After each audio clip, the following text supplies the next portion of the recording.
Bueno, mi nombre es Óscar Naveiras, soy socio fundador de Quelea, una empresa que nos dedicamos sobre todo a acompañar a organizaciones en sus procesos de transformación pues Agile, en los modelos de trabajo y también en la parte de definición de culturas creativas y de innovación. Y eso es de lo que me gustaría hablaros hoy. En primer lugar, también felicitar a Sergio, Manuel y David por la presentación anterior, porque la verdad me ha parecido sobre todo innovadora, ¿no? Ya que estamos en el track de innovación en su modelo de presentación. Tengo que pedirle hay algún apunte para ver cómo lo han hecho, ¿no? Entonces, simplemente para empezar y estar todos alineados, me gustaría compartir con vosotros el qué es cultura, ¿no? Y por qué hablamos de que deberíamos crear culturas de creatividad e innovación, ¿no? Para nosotros la cultura está formada por las normas, los valores y las creencias que dan forma dentro de una organización a las maneras en las que actuamos, pensamos y sentimos. Y lo más importante de esto es que hay cosas que son visibles, como pueden ser las formas en las que actuamos, las formas en las que tenemos normas o reglas que son estrictamente definidas y visibles, pero hay otras cosas que dentro de la cultura están más ocultas, más en profundidad, ¿no? Como son las cosas como las que sentimos, las que pensamos, nuestras creencias, nuestros propios valores, ¿no? Y a la hora de definir una cultura creativa, una cultura de innovación, muchas veces hablamos del falla rápido, falla barato, lo que comentaban antes en la charla anterior. Todas esas cosas están muy bien, pero hay unos errores que cometemos de base, y eso es un poco lo que me gustaría compartir con vosotros. ¿Cómo damos forma a una cultura? ¿Cómo intentamos crear una cultura de innovación y creatividad? Pues lo que define esa cultura de innovación y creatividad son los hábitos, realmente son los hábitos y comportamientos que toda la gente de la organización desempeña en su día a día sin darse cuenta. Y todo el mundo conoce la típica frase, ¿no? De que la cultura se come la estrategia para desayunar. Y esto es realidad. Hay una encuesta reciente que dice que 2 de cada 3 directivos opina que su cultura es mucho más importante que su propia estrategia. Entonces, es importante que si queremos lograr organizaciones creativas, organizaciones innovadoras, pongamos mucho foco en desarrollar ese tipo de cultura, ¿no? ¿Y cómo suelen hacerlo las organizaciones? Esto es lo que nos hemos dado cuenta durante todos estos años que hemos acompañado a las organizaciones. Todas las organizaciones empiezan por querer tener resultados. Es decir, la innovación está para tener resultados. Es decir, para sacar nuevos productos, para descubrir nuevos modelos de negocio, para mejorar lo que ya hacemos, pero que lo queremos hacer con resultados.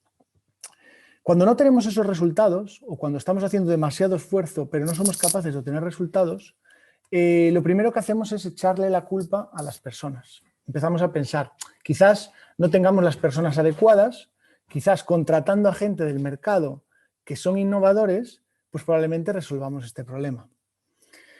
Claro, si contratamos en una empresa tradicional, en una empresa innovadora, a alguien que es muy innovador y no cambiamos nada más, es probable que esa persona se frustre o esa persona acabe finalmente saliendo de la organización. Esto nos ha pasado cientos de veces. Hemos visto cómo grandes corporaciones contratan a perfiles muy potentes de creatividad e innovación para diseñar sus productos o para diseñar nuevos modelos de negocio y por frustración, por no ser capaz de llevar a cabo ninguna de sus iniciativas o ninguna de sus ideas, pues al final tienen que salir de la organización, ¿no? Entonces, contratamos a esas personas y después nos damos cuenta que, ostras, realmente no tenemos los procesos adecuados dentro de la organización para que estas personas desarrollen ese talento creativo, ¿no? Ese talento innovador.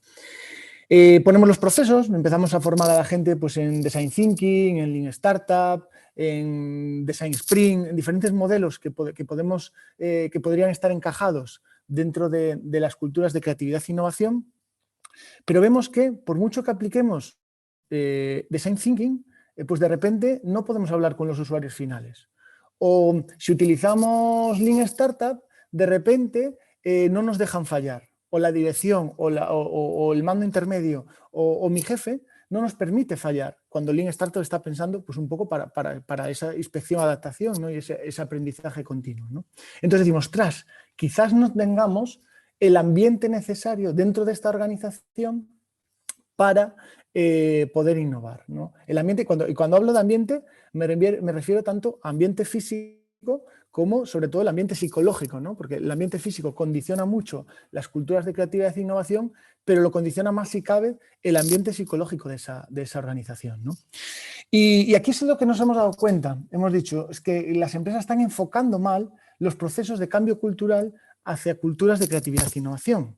Para nosotros, el proceso debería ser totalmente al revés.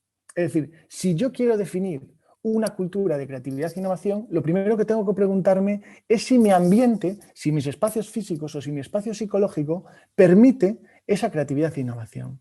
¿Mis líderes están permitiendo el fallo? ¿Mi toma de decisiones es relativamente suficientemente ágil como para que las iniciativas se lleven a cabo? ¿Estoy teniendo el ambiente necesario para poner al cliente en el centro y empezar a trabajar con él y fallar con él? Una vez tenemos ese ambiente y hemos construido ese ambiente y ya no es una barrera, entonces pongamos los procesos, ¿vale? Sobre ese ambiente construimos los procesos. Ponemos un proceso, pues, de innovación abierta, un proceso de intraemprendimiento, un proceso de design thinking, un proceso de lean startup alrededor de nuestros productos, lo que sea. Pero ya tenemos el ambiente necesario para que esos procesos funcionen bien. Y una vez tenemos el ambiente y tenemos los procesos, nos preguntamos si tenemos las personas adecuadas para ejecutar esos procesos. Y ahí es donde podríamos empezar a decir que realmente necesitamos contratar talento de fuera para que en ese ambiente y con esos procesos seamos capaces de obtener esos resultados. Entonces, esto me parece clave porque de las dos formas intentamos buscar lo mismo, buscamos el mismo objetivo, buscamos los resultados, pero de una manera lo que tiramos la atracción son los resultados y en este modelo que nosotros realmente creemos que es el que funciona, tiramos de esa cultura, ¿no? Estamos intentando poner los mimbres para que se defina una cultura organizativa que realmente permita que la innovación y la creatividad tengan lugar. Una vez hemos definido este proceso y a lo largo de todo este proceso de definición de ambientes, definición de procesos, definición de personas y definición de esos resultados que realmente queremos conseguir, porque la parte de resultados es también clave, no es lo mismo que una organización quiera, por lo que decíamos antes, ¿no?, innovar para encontrar nuevos modelos de negocio disruptivos, que quiera innovar para mejorar lo que ya hoy hace, ¿no? Entonces es muy importante también poner foco, porque si no podemos irnos a caminos que no eran los que habíamos definido, donde nos gustaría estar, ¿no? Y hay varias líneas de trabajo importantes que a lo largo de todo este proceso tenemos que trabajar. Una es la parte de la organización. Tenemos que tener claro que dentro de la organización vamos a tener que trabajar diferentes aristas si queremos construir esa cultura de creatividad e innovación. La primera es la misión y la visión, es decir, si nuestra compañía como misión y visión no tiene ser innovadora o creativa, eso va a atacar directamente a lo que comentábamos antes, al ambiente psicológico, ¿vale? Entonces tenemos que trabajar mucho con la dirección, con la alta dirección y con la organización, que dentro de esa misión y esa visión vamos a ser una organización creativa e innovadora. Tenemos que trabajar con el liderazgo, cómo se hace la toma de decisiones, cómo se hace el feedback, cómo se da feedback en la organización. Cuando trabajamos en creatividad e innovación, el feedback constructivo es una de las piezas más claves a la hora de que esa cultura se empape toda la organización. Los recursos. ¿Tenemos los recursos necesarios para ser una organización creativa e innovadora? ¿O realmente queremos ser creativos e innovadores pero sin poner los recursos necesarios a la gente para que pueda innovar? Y por último tenemos la agilidad organizativa que pueda impulsar esa creatividad y esa innovación. Es básico hoy en día, lo que comentaban antes los ponentes anteriores, ¿no? Ese falla rápido, falla barato, es clave si queremos llegar a tiempo y ser capaces de pivotar rápido. Y eso depende directamente con la agilidad empresarial que tengamos. Y la otra dimensión súper importante que tenemos que tener en cuenta son las personas y los equipos que componen esa organización. ¿Tienen la motivación necesaria para innovar? Aquí normalmente hay muchos errores, ¿no? Si nos vamos a la parte de aprendizajes que hemos tenido a lo largo de nuestra experiencia, por ejemplo, una de las primeras es que la gente que va a innovar que ya no sea voluntaria, que sea pues nombrada a dedo por la organización y que al final se va a sentir frustrada porque además de su trabajo tiene que estar en procesos de innovación. Entonces, lo primero es que logremos esa motivación de las personas que va a participar en esos procesos de innovación y creatividad. El segundo es si realmente esas personas tienen las habilidades creativas necesarias, ¿vale? Y esto es, la creatividad se puede medir, es algo que se puede medir. Podemos saber si una persona es más creativa que otra. Y a veces tenemos que encontrar ese balance, ¿no? Dentro de los equipos. Tenemos que tener a gente creativa y a gente que a lo mejor menos creativa, pero es más crítica, más aterrizada, más realista, que le puede dar forma a lo que realmente los creativos piensan, ¿no? Entonces, pero tenemos que tener ese balance. Si realmente no hay personas creativas en la organización, va a ser muy difícil que la organización sea innovadora y creativa. Las competencias en el tema que queremos innovar. También tenemos que tener claro si la gente tiene esas competencias necesarias para el ámbito que estamos innovando o que estamos siendo creativos. Y no pensemos que tenemos que tener grandes expertos, porque muchas veces los expertos están tan sesgados que no son capaces de innovar en su propio ámbito. Entonces lo que necesitamos es ese balance de competencias también. Y por último, la seguridad. Hablando desde la raíz del ambiente psicológico. Estas personas y estos equipos tienen la seguridad necesaria para ser capaces de proponer ideas, innovar, fallar rápido, sin que se vean penalizados en sus carreras profesionales. Pues eso es igual de importante, ¿no? Entonces, dentro de todos estos trabajos se cometen errores y aciertos, pero yo os digo, tenéis que tenerlos todos en cuenta. Es una de las claves, tener cada uno de ellos en cuenta y poner procesos de trabajo y poner iniciativas en cada uno de ellos. Y ya para cerrar, me gustaría compartir con vosotros 3 aprendizajes potentes que hemos tenido durante estos últimos años. El primero es que cuando se trata de creatividad e innovación, pues los cargos no sirven de nada. Y nos hemos encontrado muchas veces, cuando vamos a iniciativas de innovación, que los que nos encontramos en la sala son pues todos los jefes, todos los mandos intermedios, todos cortados por el mismo patrón, del mismo tipo de perfil. Y realmente lo que hace que innoves pues muchas veces es la diversidad, ¿no? Entonces es importante que logremos esta diversidad, ¿no?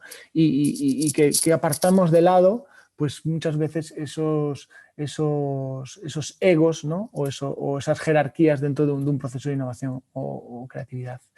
La segunda es una frase que me gusta mucho, que es es de Steve Jobs, que dice que la innovación viene de conocer a gente en los pasillos. Y esto es fundamental. Es decir, cuando trabajamos en organizaciones donde el ambiente, y vuelvo a repetir, el ambiente psicológico es que estamos organizados por departamentos, que tú no puedes hablar con el departamento de al lado, que la comunicación tiene sus canales formales y los canales informales, pues eso penaliza mucho la creatividad e innovación, porque muchas veces la innovación y la creatividad dependen de la serendipia, de que te encuentres en un determinado momento con una determinada persona que te dé una determinada pista que para nada habías pensado en ella, ¿no? Entonces me gusta mucho esta frase porque son los detalles más pequeños muchas veces los que marcan la diferencia.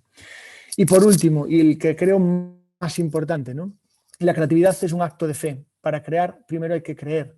Y muchas empresas se centran en tener maquillaje, en decir que son creativas, en decir que tienen una cultura innovadora, pero realmente es todo maquillaje. Yo creo que la creatividad y la innovación es la única palanca que hoy en día tienen las empresas para lograr mantenerse con vida en el tiempo.